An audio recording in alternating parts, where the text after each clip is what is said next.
So I know everybody is aware that Linda's son Mark died, and we had the opportunity to go to the graveside service. And he was 40 years old, and by today's standards, you might want to say that is half of your life. I think the standard is about 80 years, so he lived about half of his life, and we need to realize that life really boils down to choices. That is what it boils down to. What choice are you going to make? So, I think we need to be reminded of that. And I think we need to be prepared for that and realize that life is very short. It's sometimes it does seem like a lot is going on, and you're involved in a lot, and some things are never going to end, and the work week is not going to end. But in the whole aspect of things, life is very short, even if you live to be 80 years old or plus, like some in here. So our scripture is Job 14:1 and 2. It says, "Man who is born of woman is a few days and full of trouble. He comes forth like a flower and fades away, flees like a shadow and does not continue." And that sums it up. It's eloquently. That we're only here. Like a shadow. Um, It is going to be a short life, even at its longest. And Job is speaking from experience, and we know that Satan was allowed uh, to torment Job for a short period. I don't know when the last time you read Job was, but I was reading in preparation for this, and Satan asked Job, God asked Satan, where have you been? And Satan says, from going to and fro on the earth, and from walking back and forth on it. That's a scary thought. To think that he is here with us, and he is undeniably here, and he is undeniably influencing a lot of evil things on this earth. But Job realized, during his torment and during those trials, that his life was short. And what a brave and faithful thing to realize at that point in time, going through all those hardships, and it showed the devil that man could love and choose God, even with no earthly benefit. Job lost everything: his family, his possessions, his everything. He had nothing. He didn't have his. You know, the old saying goes, if you don't have your health, you don't have anything. He didn't have anything. Plus, he didn't have his health. He was hurting. He was in terrible, terrible shape. But it proved that if Job could go through all of that, you know, the trials that we go through day in and day out, are very minor in the whole scope of things. And Job reminds us that our lives are short when compared to eternity. And even the lives of others. The longest recorded life we have in the Bible is Methuselah at 969 years, and the oldest recent person that we have was 122 years. She died in 1997 at 122 years and 61 days, I think, is where she was. Um, but even looking at 122 years, that's a very short existence. Um, and when we're suffering, when we're going through hardships, just like what Job was going through, obviously nothing to that extent, but he seemed like, I guarantee you, he thought every minute was a long time. Every hour was a long time. Every day was a long time. What he had to deal with. But some people, kind of get hung up on that. On the other side of that, some people think that they have endless days.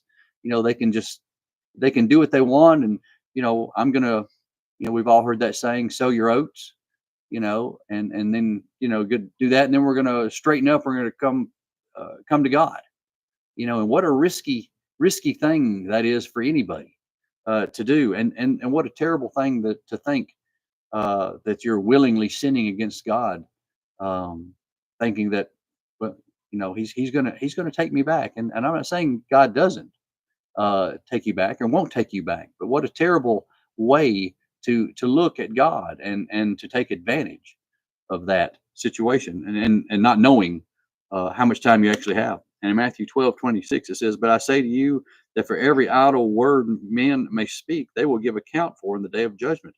Those things that you think you're getting away with, or those things that, I'm putting off, till tomorrow, you're going to give account for that.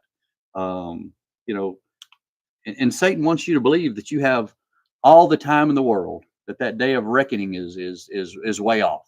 That's a great lie that Satan tells folks. And I think at 18 or 19 you feel like you're going to live forever. And I'm going to be 55 this year. I feel like I've lived forever. So it's kind of two sides to that coin too. But you know people really think that they have plenty of time to change. They think they're always going to have tomorrow. They're always going to have that next minute. I'm going to repent. I'm going to change my life. I'm going to get straight. I'm going to walk right. And it's not guaranteed. And it's such an important thing to realize that it is not guaranteed. Don't believe the lie. Judgment is closer than you think. It's closer today than it was yesterday. I guarantee you that. That's one thing I can guarantee. Uh, it's closer now than when we began the service. That's a guarantee. And in James 4:14, it says, "Whereas you do not know what will happen tomorrow, for what is your life? It is even a vapor that appears for a little time and then vanishes away." Just a blink of an eye. And in Luke 12:40, it says, "Therefore you also be ready, for the Son of Man is coming in an hour you do not expect." Many people have tried to say he's coming at this point in time, but God is long suffering with us, and He's giving us the opportunity. The life that you've been given is a blessing. Every day is a blessing. Um, we prepare for a lot of things here on earth. We prepare for, vacations and work and school and activities. We take the time and we prepare for all that stuff. But do we overlook preparing for life after death? Do we just say, well, I get everything. I got my 401k, my Social Security. I'm doing this, and I got a job, and we're going on vacation. I get all this stuff. But do they not talk to God that day and thank Him for those things? Do they not read their Bible? Do they just concentrate on those things? They're prepping for those things, and in the whole scope of things, those things are, you know, are a blessing in this life. There's no doubt about it. But we need to realize that God gave them to us, and if we get to do them, God gave them to us. You know, but we can't not prepare for eternity. We can't just prepare for the fun stuff. And life is full of trouble. Job tells us, we're not going to live this life and not have some trouble. In Job 5:7, it says, "Yet man is born of trouble as the sparks fly upward." I was burning. I'm a bit of a firebug, but I was burning brush the other day, and just watching those little embers go up and just disappear. What a beautiful thing. I enjoy watching it, but they go up. It is a sure thing, and Job tells us, man is born to trouble. It's a sure thing. It's not if, it is a fact. It is a fact. You're going to have trouble in this life. But we have a way to deal with trouble. In John 16:33, it says, "These things I have spoken to you, that in me you may have peace. In the world you will have tribulation, but be of good cheer. I have overcome the world." And that's where I want you to think that the trials and tribulations of this earth are so short, in the whole scope of things. And it's hard for us to understand. We don't understand eternity. We understand now. We understand tonight. We understand tomorrow and next week. We don't understand eternity. Can't grasp that.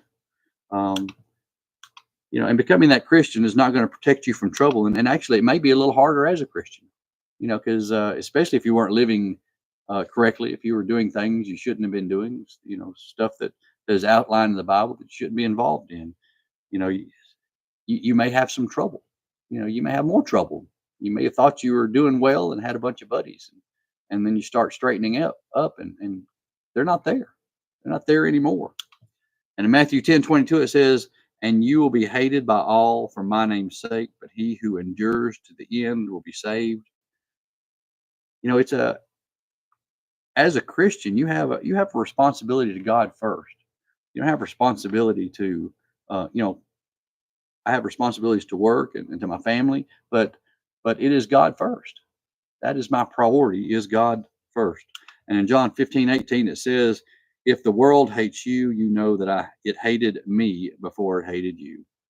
So there it is. It's a sometimes we have trials. We just do. But Christ came and he dealt with a lot of hardship and a lot of hate. And he was just trying to do good. He was just trying to do good. And Christians have been dealing with that hate and oppression from governments and from people for centuries. It's not a new thing, but and the whole, if you want to throw it up in a nutshell, it's just because they want to follow Christ. Nothing else. People are persecuted because they just want to follow Christ. It's not a bad thing. you know, but people want to oppress that. They don't like that. They don't want you to be different. They don't want you to be set apart, because misery loves company. And those trials that we deal with, they force us to focus on eternity. And just thinking about this statement here, earthly existence is the smallest amount of time God has planned for his children. That's the smallest amount of time he has planned for his children. It's the smallest amount of time for anybody, really. But that time is going to be spent one or two places. It's going to be spent in torment or paradise. And that's going to be a long stretch. Even if you're 122 years and you have a great life here on earth, that is but a drop in the bucket. Sand in the desert, piece of sand in the desert. It can't compare. It can't compare. And in Matthew 6:19-20 says, "Do not lay for yourselves treasures on earth, where moth and rust destroy, and where thieves break in and steal, but lay up for yourselves treasures in heaven, where neither moth nor rust destroys, and where thieves do not break in and steal." Eternity. That's our goal. Eternity with Christ. Eternity with God. Everything that we have touched in this life is temporal. It has an ending point. It is not going to last forever. So it's hard for us to understand eternity because we've never seen it. We've never touched it. So life is short and hard, as if you didn't already know. How short and hard is it? A lot of people just don't understand. And I'm going to tell you, living as a Christian is going to alleviate some of that hard, because you're going to make better choices in this life. And we need to take the time that we've been blessed with and use it wisely. It's good to be here tonight. It's good to be with those that love God and study his word. That is always a benefit. Always a benefit. And 2 Corinthians 4:16-17 says, "Therefore we do not lose heart. Even though our outward man is perishing, yet the inward man is being renewed day by day. For our light affliction, which is but for a moment, is working for us a far more exceeding and eternal weight of glory." This body is going to give out. And it's on the downside for all of us in here. Even the young ones. They're getting closer to death. So is everybody in here. And we need to be prepared. We need to be prepared. If someone is in need this evening, we don't know if we have tomorrow. We don't know if we have another opportunity to gather here in this building. But take the time that you have. There's something need to get off your heart. You need to do it. Take the time to do that as we stand and sing the song selected.